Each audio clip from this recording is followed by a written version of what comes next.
Bueno, pues hoy va a ser el último episodio del caso Ferrer y bueno, vamos a ver qué fue lo que pasó con Juan de la Cierva y Peñafiel, ¿no? Fue un personaje también muy importante en la historia. Era el ministro de la Gobernación en el gobierno de Maura de 1907 a 1909 y fue atacado con la misma hazaña que Maura por las oleadas sucias de la campaña pro Ferrer, ¿no? Y en el Parlamento de 1910 y en sus citadas memorias, que hemos puesto el libro linkeado, bueno, prácticamente en todos los episodios que he hecho del caso Ferrer, pues he tenido el libro de él, porque quien lo quiera comprar, que está muy interesante.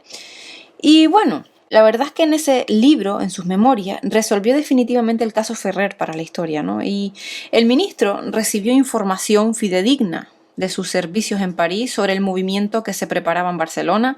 Se le comunicó al gobernador Osorio, que no hizo prácticamente pues para nada de caso, las cosas como son. Y ya una vez declarado el estado de guerra, el gobernador Osorio abandonó lo que fue toda la responsabilidad y se negó, como el ministro lo ordenaba, a prestar auxilio al capitán general de Barcelona. El ministro logró comunicación con Barcelona pues a través del cable tendido hasta Palma de Mallorca y de ahí a la costa alicantina, que los rebeldes, la verdad, que de Barcelona no acertaron a destruir, por suerte. Juan de la Cierva instaló en su despacho el cuartel general para la información y la represión del movimiento sedicioso.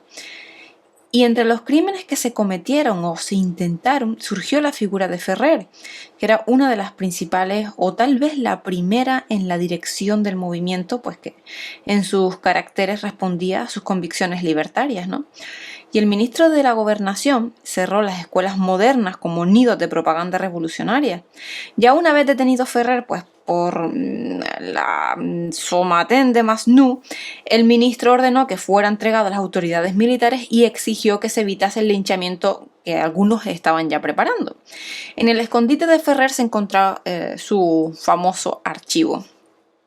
Bueno, pues Juan de la Cierva defendió briosamente al gobierno en las cortes de mayoría conservadora, mientras que la prensa liberal de Truss arremetía contra él, ¿no? Y contra Maura, ¿cómo no? Siempre hay alguien en contra.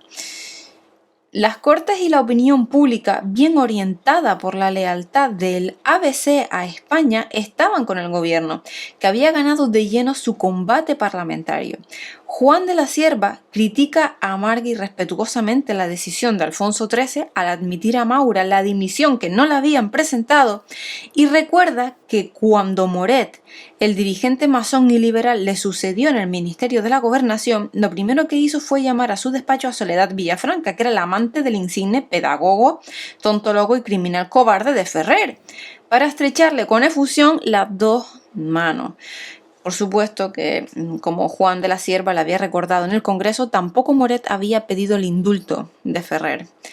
En los debates parlamentarios de julio de 1910 se revisó a fondo el caso Ferrer y bueno, pues incluso Juan de la Cierva refiere su actuación como que dice así, ¿no?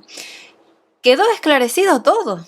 La impresión que produjeron los documentos del archivo Ferrer que acreditaban su participación en los movimientos revolucionarios y crímenes políticos, incluso del asesinato de Cánovas, su vida, sus maniobras para captar millones, las escuelas modernas, la aparición suya en Barcelona, apenas se inició la perturbación en Marruecos, su enlace con Morral y tantos otros anarquistas. O sea, las pruebas concluyentes que el proceso ofrecía y los 1000 detalles y aspectos del problema fueron expuestos en términos que penetraron en la conciencia de todos.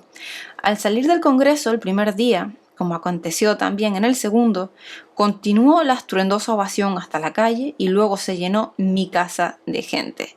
En los días sucesivos fueron innumerables las felicitaciones. Y bueno, Maura quedó satisfechísimo y entusiasmado.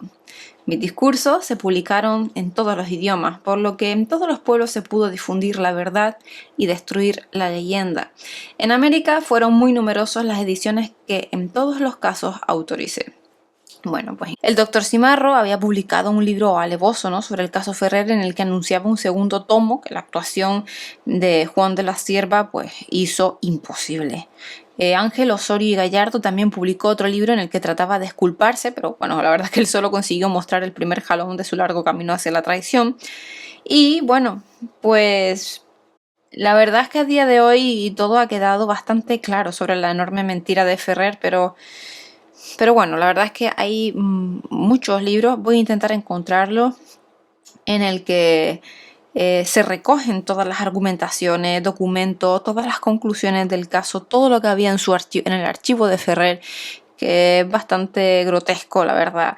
Y bueno, voy a ver si lo encuentro y que pueda estar disponible, ¿vale? Pues nada, espero encontrarlo y lo que pueda encontrar se lo voy a dejar linkeado en la cajita de la descripción por si están interesados en el tema. Y nos vemos el próximo día con más. Un saludo, hasta luego. Por cierto, quiero seguir con la historia de España en el siglo XX. Y bueno, vamos a comenzar, si no puede ser, con un personaje que ha marcado, por supuestísimo que ha marcado la historia, continúa marcando hasta el día de hoy, y es Pablo Iglesias.